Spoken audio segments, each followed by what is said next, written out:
大家好，我是阿斌。像我们家里的冰箱时间用长了，那个密封条上面都有好多黑黑的斑菌，像一般的清洗剂啊都很难去除。今天我来教大家一个好方法，可以轻松的擦拭干净。走吧。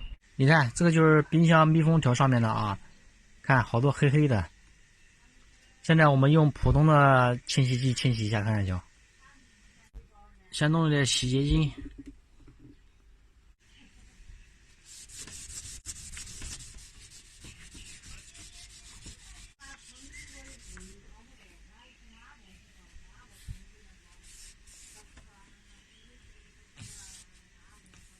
你看，大家看一下啊，还是不行，还是有很多脏在里面啊，根本就清洗不掉，擦不掉。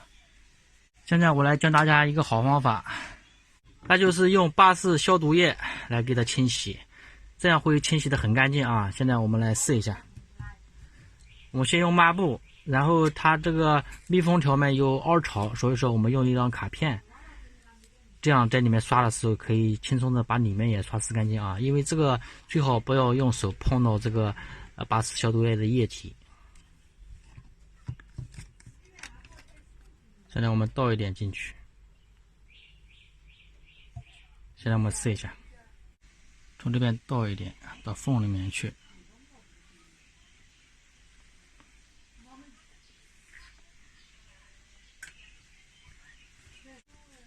然后用这个把它擦一下啊。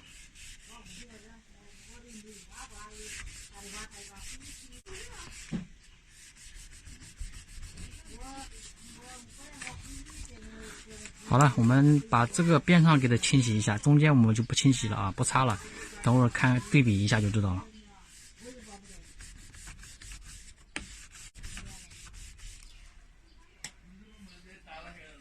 好了，再用这个给它擦一下。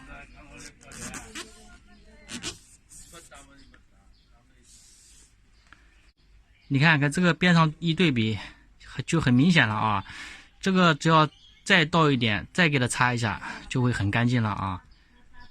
所以说，这个用巴氏消毒液清洗这个密封条，效果很棒的。喜欢的朋友可以转发给亲戚朋友们啊，让大家都知道一下。好了，今天的视频就到这里了啊，再见。